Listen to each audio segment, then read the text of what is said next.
আসসালামু কি আলাইকুম করতেছে? ওয়ালাইকুম আসসালাম। ভালো আছেন? আলহামদুলিল্লাহ স্যার, আপনি কেমন আছেন? আছি আলহামদুলিল্লাহ। অনেক কষ্ট আসছি হয়েছে হলো আসতে। আসছি পাবনা ঈশ্বর দিতে। হ্যাঁ, অনেক ওবায়দুল্লাহ ভাইয়ের খামারে এটা। আপনার উনি সপ্তম ব্যাচের একজন শিক্ষার্থী আমার অনলাইন ক্লাসের, আর ষষ্ঠ ব্যাচের একজন শিক্ষার্থী বা প্রশিক্ষণার্থী যাই বলেন। ওনার খামার করার একটা পরিকল্পনা, সেই পরিকল্পনা মাফিক উনি আগাতে পারছেন কিনা টোটাল একটা আউটলাইন পাওয়ার জন্য আসা। তো এখানে আমি আসছি হলো ঈশ্বর দিতে, এটাকে বলে মেসাস লতিফ এন্ড সন্স এবং লতিফাজি খোলা। আচ্ছা, এটা আমরা জানি। তো আপনি যদি আপনার পরিচয়টা একটু দেন। আমার নাম মোহাম্মদ ওবায়দুল্লাহ আলম, আমার বাবা মরহুম আব্দুল লতিফ। তিনি 3 বছর আগে পাস করেছেন, পাস মানে চলে গেছেন। এখন আমার 3 ভাই আছি এখানে, 2 ভাই থাকি এখানে, আমি সবার ছোট। আচ্ছা, মানে আপনারা সবাই মিলে কি কনজুগালি খামার করতেছেন নাকি আপনি এটা কনজুগালি করতে যাচ্ছেন? ওকে, তারা ফ্যামিলিয়াল একটা বেনিফিশিয়াল খামার করার জন্য তারা চিন্তা ভাবনা করছেন। যদিও এটা এক সময় রাইস মিল ছিল, রাইস মিল তো তাই না? এখন অটো রাইস মিলে রূপান্তরিত হওয়ার কারণে তাদের এটা ইউজলেস হিসেবে পড়ে আছে আর কি। যার কারণে এইটাকে ওনারা ডেইরি খামার অথবা গোট ফার্মিং এই জাতীয় জিনিসগুলোতে, আবার ডাক ফার্মিং, এগুলোকে ইউটিলাইজ করা যায় কি না সেইভাবে একটা প্ল্যানিং করছেন। তো সেই প্ল্যানিংয়ে আমি একটু সংযুক্ত হতে চাই, দেখবো খামারটা পুরোটাই কি অবস্থা হলো। থাকেন না হলে আমার নিজের একটু অসহায় মনে হয়। এটা একটু পুরোটা দেখলাম, দেখে সাজেশন দিব এবং সেই অনুযায়ী উনি ভবিষ্যতে আগায় যাচ্ছে কি না, হ্যাঁ, এই জিনিসগুলো আমরা টাইম টু টাইম আপনাদেরকে দেখাবো। আমরা আপাতত মনে করছি যে এখানে যে সাজেশনগুলো দেওয়া হবে সেই অনুযায়ী হয়তো 6 মাস পরে ডেভেলপমেন্ট হলো। ওনারা টাকা ইনভেস্ট করার মতো ওনার যথেষ্ট ক্যাপাসিটি আছে, বাট আমি এটা বিলিভ করি না যে টাকা থাকলেই যে খামার বেনিফিটেড হবে, খামারি সে লাভজনক খামারি হিসেবে পরিগণিত হবে, এটা নয়। তো সবগুলো সাইট আমি পার্ট বাই পার্ট আমি দেখে সেই অনুযায়ী ওনাকে একটা সাজেশন দেওয়ার চেষ্টা করব। তো চলেন আমরা ঘুরে দেখাই খামারটা।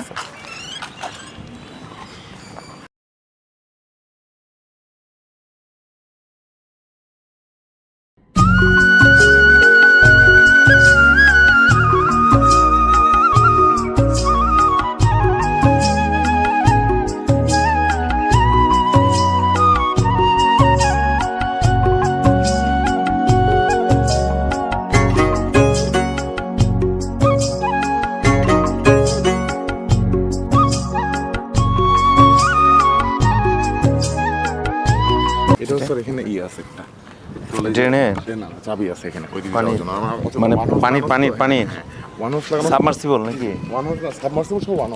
মানে পানি প্রেসার অটোমেটিক, হাই ফোর্স। এটা কি করছেন? গাছ কি গাছ? নষ্ট হয়ে গেছে রামবুটানটা। রামবুটান, এই তো রামবুটান, ঠিক আছে, যেটা কিনতে পাওয়া যায়। আচ্ছা, এইটা হলো তাদের এটা হলো আগের বাবার করা গোডাউন ছিল। ওখানে ধানের মিল ছিল। এখন এই জায়গাটা কিভাবে ইউজ করতে পারে সে? আর ওইদিকে ওয়াল করা আছে 22 ফিট। 22 ফিট তো হবে না, 11 ফিট, 13 ফিট মতো হবে। পূর্ব পশ্চিম লম্বা। হ্যাঁ, পূর্ব পশ্চিম উত্তর দেখুন, সব দিকে লম্বা হচ্ছে পূর্ব পশ্চিম। ওইদিকে একটা আছে, সবুজ লাইট আছে, এটাও সেম। ওইদিকে কমই আছে। দেখি কি থাকে এখন? কিছুই নাই, কিছুই থাকে না, এমনি আপাতত খড় রাখছে একটু, খড় রাখছে। এখন এই জায়গাটায়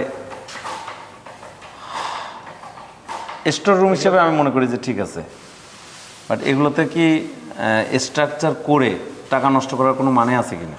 আমার যেটা মনে হয় স্ট্রাকচার ব্রেকডাউন করে দিয়েছে, যে এটা পুরোটা ভেঙে দিয়ে, ভিতরে আসুন স্যার, ভিতরে আসুন, এটা পুরোটা ভেঙে দিয়ে,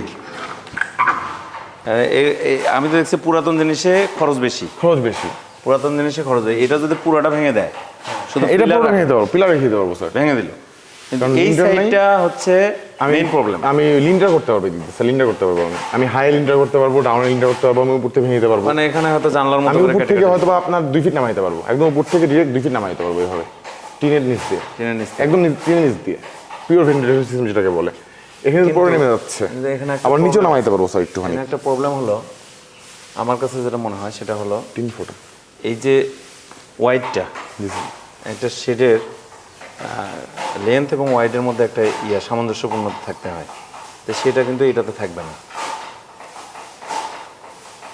এইটাতে বাতাস কারণ ঢুকে এখানে তো প্রায় আমার মনে হয় 40 ফিটের মতো আছে ওয়াইড, ওয়াইড প্রায় 40 ফিটের মতো। মাঝখানে আউট করতে হবে মাঝখানে, মাঝখানে জায়গা বড় দিয়ে মাঝখানে বড় দিয়ে দুই পাশে দুই পাশে। জি স্যার, মধ্যে দিয়ে, একদম মধ্যে দিয়ে এগুলো খুলে দিতে হবে, ওপেন করে ওপেন করে দিতে হবে। ওপেন করে দিতে পারবো স্যার। করলে আপনার আমি এদিকে ফুল ওপেন করতে না পারলেও ওইদিকে আমার তো বিহাইন্ড সাইড স্যার, আমার ওইদিকে কোনো সেফটি নাই। আমার ওয়াল আছে, আমি উপরে দিয়ে আমি কেটে দিতে ফাইনাল পারবো, এন্ডিং ওয়াল কেটে দিতে পারবো। আমার ওইদিকে একটা এক্সট্রা ওয়াল আছে, একটা ও ওইদিকে একটা এক্সট্রা ওয়াল আছে, তাহলে তো হয় এগুলো। নিচেও কাটতে পারবো, উপরেও কাটতে পারবো। আমি নিচেও এক ফিট কেটে কাটতে পারবো, ভেন্টিলেশনের জন্য, উপরেও বাতাস ঢোকানোর জন্য আমি এখানে হাইট আছে কত? এটা 17? স্যার তার বেশি স্যার, গোডাউন তো স্যার। এটা এটা এইটা তো স্যার 17-র বেশি স্যার, মোস্ট প্রবাবলি স্যার। না 17 17 নাই, 17 নাই। 17 নাই, এটা আছে আচ্ছা চাচা, এটা পিলার কত আছে হাইটে? 14 আছে। এই পিলারগুলো হাইটে কত আছে? এই মেন পিলারগুলো সামনের 14 আছে, 14 লম্বা কত আছে? 14 আছে, 14 ফিট। 14 না 13 হবে, 13 বা 14 এর মধ্যেই হবে। 13 বা 14 স্যার। তো 13-14 এটা হলে ঠিক আছে। এই রুফটপ ঠিক আছে, শেডের মাপ হিসেবে এটা ঠিক আছে। তো এইটা অদূর ভবিষ্যতে, জি স্যার, অদূর ভবিষ্যতে আপনার অ্যানিমেল যখন বাড়বে বাড়বে তখন আপনি এটা রিস্ট্রাকচারে যেতে পারেন, ঠিক আছে। কিন্তু এই রিকনস্ট্রাকশনে কিন্তু খরচ বেশি, রিকনস্ট্রাকশনে প্রত্যেকটার ক্ষেত্রে খরচ বেশি। আপনার যদি অ্যানিমেলের সংখ্যা বাড়ে এবং আপনি বেনিফিটেড অবস্থায় থাকেন, বেনিফিট তখন করছেন, আমি এখানে 3 বছর বেনিফিটে থাকার পরে তখন আপনি এদিকে ইনভেস্টমেন্টে যাবেন অদূর ভবিষ্যতে। যেহেতু আপনি এখন যদি এটা খুলতে যান, খুলতে গেলেও একটা অনেক কস্টিং এর খরচের ব্যাপার আছে। তো যেটা আছে থাক, এবং এইটাকে নিয়ে পরবর্তীতে ভাবার একটা সুযোগ থাকবে। কিন্তু এই জায়গায় আপনি যদি এখনই হাত দেন তাহলে পিছিয়ে যাবেন, অনেক কিছু আগাতে পারবেন না।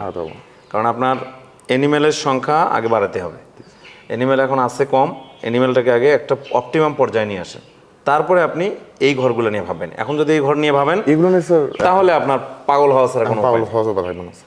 অনেক অনেক এনিমেল লাগে এত এনিমেল। আপাতত এগুলা আপনি মাচার মতো করে এখানে স্টোর করতে পারেন খাবারগুলো, খড় স্টোর করলেন, এই পাশে মাচা করে এখানে আপনি দানাদারগুলো স্টোর করলেন, এই বস্তা করে করে পাইলিং করে করে রাখলেন।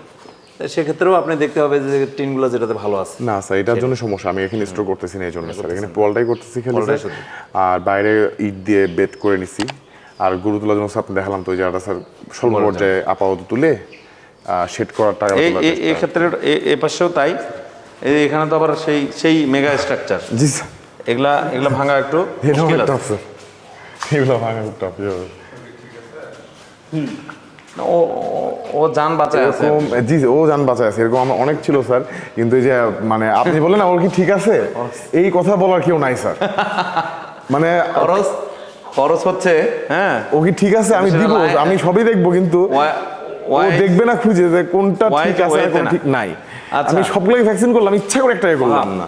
আমি এই জায়গাটা উনি আপাতত এই জায়গাটা এখানে গরু উঠাতে চাচ্ছে, যেহেতু উনি আপাতত 5টা গরু নিয়ে শুরু করতে চাচ্ছে। তো এই জায়গাটা আমার মতে মনে হয় যে মোটামুটি আছে, করা যাবে। এই জায়গাটা এদিক তো নিচুই আছে, তাহলে এদিকে ইয়ে করতে এই পাশে মুখ মিলে গেছে। তো এইটাতে সামান্য হালকা একটু চিপিং করে খাবারটার ক্ষেত্রে দিতে হবে। হ্যাঁ, ভিতরে যা আমি যেটা বলতেছিলাম সেটা হলো ড্রাম কেটে আপাতত ইয়ে করবে। এখানে মানে পার্মানেন্ট স্ট্রাকচার করার কোনো দরকার না। উনি অ্যানিমেলটাকে বাড়াক আপাতত, পার্মানেন্ট স্ট্রাকচারে না গিয়ে ওই এখানে 1 ফিট বিট দিবে। একটু ভালো করে আপনি শুনেন, এখানে 1 ফিট বা 1 ফিট বিট দিয়ে আপনি এই জায়গায় শুধুমাত্র ঘাস এবং খড় খাওয়ানোর জন্য আপনি এই জায়গাটা ব্যবহার করতে পারেন। মানে যদি স্যার যে লিঙ্কের বন্ধ আছে, আমি তো আর উদ্ধার করি না, হাই করে এই বন্ধ থাকবে হয়তো। হ্যাঁ এই বন্ধ তো আমার থাকবে, এই বন্ধ আমি জাস্ট একটা পিলার করে দেব এবং তো যে এখানে আমি পোয়ালটা দিব, এরা পোয়াল দিয়ে দিব খালি। হ্যাঁ, এটা কত 30 ইঞ্চি? 30 ইঞ্চি 30 ইঞ্চি দিয়ে আপনি এটা আপনি পানি দেওয়ার জন্য, আমি বলি এখানে পানি দেওয়ার জন্য কোনো ইয়া করবেন না, মাঝখানে কোনো ব্যারিয়ার দিবেন না। আপনি শুধুমাত্র এখানে ড্রাম বসানোর জন্য, পানি দেওয়ার জন্য এরকম করতে পারেন। পানি বসার জন্য কোনো কিছু না দিয়ে ওই ড্রামে যখন পানি দেওয়ার দরকার তখন ড্রামের মধ্যে পানি দিবেন, ওইটাই হবে। অথবা যদি পানির বক্স করে বা পুরোটাই আপনি পানি ছেড়ে দিলেন, সেটা হলো কি আমরা কি করি, একেবারে টানা সারাদিন ঘাস খড় সামনে দিয়ে রাখি। মানে গরুর খেতে কিন্তু এত সময় লাগে না, এটা ভোরাসিয়া চিটিং করে গরু। তা আমরা যদি 2 ঘন্টার জন্য সকালে দিলাম সময়, সে পুরোটা ভোরাসিয়া সিটিং করলো, তারপরে পানি এই পুরো ড্রেন জুড়ে দিয়ে রেখে দিলাম, সেদিন পানি খাবে ও। ঠিক বিকালবেলা আমি আবার পানি ছেড়ে দিয়ে আমি ওই খাবার দিলাম, খাবার শেষ, তারপর আবার পানি দিয়ে রেখে দিলাম। স্যার খড়টা খড় ওই একসঙ্গেই তো, আপনি তখন টিএমআর করে খাওয়াবেন, হ্যাঁ টিএমআর করে, হ্যাঁ সব কিছু মিক্স করে খাওয়াবেন, আপনি তো আলাদা আলাদাভাবে খাওয়াবেন খাওয়ানোর দরকার নেই। না। সারাদিনে এটা তো বদ অভ্যাস, এটার দরকার নেই। আমি তো চারিপট্টি করে খাবার দিয়ে রাখি, মানে না খড় দিয়ে রাখি। এটার দরকার নাই, এটার দরকার নেই এই কারণে, দরকার নেই, কারণ ভোরাসিয়াস ইটিং ও করতে পারে, মানে জাবরও কাটতে পারে। একেবারে ওর জাবর কাটার জন্য সময় আমাদের বেশি দিতে বেশি হবে। হবে। এখন আপনি যদি নাই 3 বার করতে পারে, তাহলে তো খাওয়ার তো প্রয়োজন হলো। 3 বার খাবার দিলেন, 3 বারও খাবার দিতে পারেন দিনে, 3 বার খাবার দিলেন, বাকি সময়টা শুধু পানি থাকবে এখানে। আপনি এখানে আমার মূল যেটা মেসেজ সেটা হলো যে এই জায়গাটাতে আপনি এই স্ট্রাকচারে আপনি বেশি ইনভেস্টমেন্টে যাবেন না। পানি পড়ুক, পানি কি পরে পড়ুক, ওই দিক দিয়ে রাখেন। ড্রেনে চলে যাবে সরাসরি। হ্যাঁ থাকবে না। পানি পড়ুক না, পানি পড়ুক, সমস্যা নেই। আপনি স্ট্রাকচার এখানে নতুন করে তৈরি করতে যাবেন না, যা আছে ওটা থেকে রিকনস্ট্রাকশন করবেন। নিচে নামাই দিব। হ্যাঁ, এটা নিচ পর্যন্ত দিবেন। আচ্ছা দিয়ে স্যার, আপনি যেভাবে বললাম না গরু হ্যাঁ। ছাগলেরটা, এই যে স্যার হ্যাঁ হ্যাঁ হ্যাঁ, এই আপনি যে এই বেস দিয়ে তো করা যথেষ্ট আছে, আছে। যে পানি তল দিয়ে চলে যাবে, আমার যায় আসবে না। এই জায়গাটায় আমি চাচ্ছি যে ওই মাথা থেকে শুরু করে এই পাশে চালা দিয়ে, এক চালা চিরির বন্দরে যেরকম সেটগুলো, এক চালা দিয়ে ওয়ান ওয়ে, মানে ওই ঘরের আস্তে সাইজে, আস্তে ঘরের বাড়তে সাইড থেকে শেড পর্যন্ত, মানে আমার বারান্দা পর্যন্ত শেড টেনে নিয়ে আমি একবার এই পর্যন্ত চলে আসবো। এই একবারে এই জায়গা পর্যন্ত, এই পর্যন্ত এল করে নেবো একটা। এই জায়গাটা যেটুকু থাকবে এইটুকু স্যান্ড ফিলিং করে এটা ফুল পুরো সামথিং হাঁটাহাঁটি করার মানে জন্য, এই সম্পূর্ণ চলাফেরা জায়গাটা করার এদিক জন্য। দিয়ে ওয়াল করে দেবো স্যার। এটা এদিক দিয়ে- চলাফেরা করার জন্য এদিক দিয়ে ওটা যদি আমি যদি ওয়াল করেন, উঁচা করে ওয়াল করে বাউন্ডারি করে দিই, Boundary করে তাহলে দিলে। বেস করে দেই জায়গাটাকে হ্যাঁ, একটা, হ্যাঁ। তাহলে এই বেস পাশে এখান থেকে পানি স্যান্ড জমবে না। ফিলিং হবে, হয়ে ওই যে জায়গাটা আপনার, জি স্যার। ওই যে ওই পাশে আপনার আদার ভুঁই স্যার, এখন বর্তমানে। আদার যে জায়গাটা, এটা পুরোটাই হলো গরু চড়ে বেড়াবে। স্যার সাইজে স্যার নেই হয়ে যাবে না? হ্যাঁ? সাই তো ছাই আছে কি, ছাই ডাবতে কয় বছর লাগবে? 1 বছর অবশ্য লাগবে। ওরা দাবালে, ওদেরকে ওরা দাবালে দেবে ও যাবে, যত ওরাই খুঁজবে তত দেবে যাবে। যাবে। এখন আপনি মোট কথা ফ্রি থাকবে আর কি। হ্যাঁ ফ্রি থাকবে, বাট free, আমি একদম। ভাবছিলাম যে দেবে, এগুলো উঠতে হবে না, উঠতে পারবে, না, সমস্যা নেই। ওরা ওই যত চলাফেরা করবে তত ওটা ডেবে যাবে। ওকে, হ্যাঁ হ্যাঁ দেবে যাবে, এবং আমি আরো জায়গা পাবো, হ্যাঁ, space জায়গা পাবো। ইয়ে হবে। দুর্মুষ হয়ে যাবে আমার দুর্মুষ জন্য হয়ে আর কি। যাবে। এই হচ্ছে, ওদের দিয়ে দুর্মুষ করাতে হবে। জি স্যার। বাউন্ডারি দিয়ে গরু থাকবে, আর এর সাইডে যেটুকু বাড়তি থাকলো এটা দিয়ে ওরা হাঁটাহাঁটি করবে, চলাফেরা করবে উন্মুক্ত। আর এই মাঝখানে যেটা আছে, মাঝখান নিয়ে ভবিষ্যতে চিন্তা ভবিষ্যতে করার জন্য চিন্তা। আপনার অনেক এটা আমার সুযোগ আছে, সেকেন্ড অনেক স্টেপ, কিছু এটা আমার করার। সেকেন্ড স্টেপ, ঠিক আছে, এটা আমার সেকেন্ড মানে আমি চাচ্ছি না এই জায়গার ভিতরে কোনো স্ট্রাকচার করে আপনার এই জায়গাটাকে নষ্ট করতে, এটা নষ্ট করা যাবে না। কারণ এই জায়গাটা আপনার অপরিকল্পিতভাবে কাজ করতে করতে দেখবেন এক সময় এসে আপনি কোনোটাই কুল পাবো ভাঙতে না, পারবেন না, কোনোটাই ভাঙতে পারবেন না, কিছু আপনার একটা কাছে না, খারাপ। সম্পূর্ণ ভেঙে ফেলতে হবে আমার শেষ পর্যন্ত। যার কারণে যা আমারটা আছে এটা আমার সেই second জায়গা থেকে project, আপনি স্যার, তারপরেও স্যার। যদি ওই বাউন্ডারি দিয়ে, জি, স্যার। এই বাউন্ডারি দিয়ে এখানে 200 গরু রাখতে পারবেন। ওইদিকে আমি নাই যাই স্যার, আমি যদি আমি একটুকের মতো থাকি, আমি আমার সেকেন্ড আপনার প্রজেক্ট এটা ধরি, এইটুকুই আপনি 5 বছরে fill up করেন। ফার্স্ট প্রজেক্ট আমার ওইটা থাকলো স্যার, ওইটার থেকে আমি স্যার এটাতে আসতেছি, আমার জিরো হ্যাঁ। প্রজেক্ট ছিল স্যার, এটা আপনার আমার উইন এইটাকে ফিল আপ করতে আপনার 5 বছরে ফিল আপ করে দেখেন। জি স্যার। ঠিক আছে, 5 বছরে ফিল আপ করে দেখেন। চ্যালেঞ্জ হ্যাঁ। না, মানে এটা এটা যদি আপনি হয়, আমাকে চ্যালেঞ্জ দিয়েছেন, এটা যদি হয়, 5 বছর এটা ফিল আপ করে দেখেন আমাকে। হ্যাঁ, সেটাই 5 বছর ফিল আপ করে আপনি দেখান। তুমি করে বলেন ভাই, তারপরে please। আপনার যে স্ট্রাকচার আপনার করার কথা, যেটা আপনার বলতেছেন যে আপনি করবো, কি আধুনিক করবো। খামার করবেন, কি করবেন না, না করবেন, ওটা সে পরে planning করবেন। যাচ্ছি। কিন্তু এইখানে আমাদের আমি গ্রাম্য খামারিদের, খামারে পছন্দ করছি। বাংলাদেশের যে আমি খামার, বাংলা খামারিতে পছন্দ, মানে ভালো না, আছি। আমাদের যে খামারিদের মূল যেটা প্রবলেম সেটা হলো যে প্রথমেই হিউজ ইনভেস্টমেন্ট। দেখ ওদেরকে এই আরাম নষ্ট করা যাবে না, আরাম নষ্ট স্যার। করলেই প্রোডাকশনে কম বেশি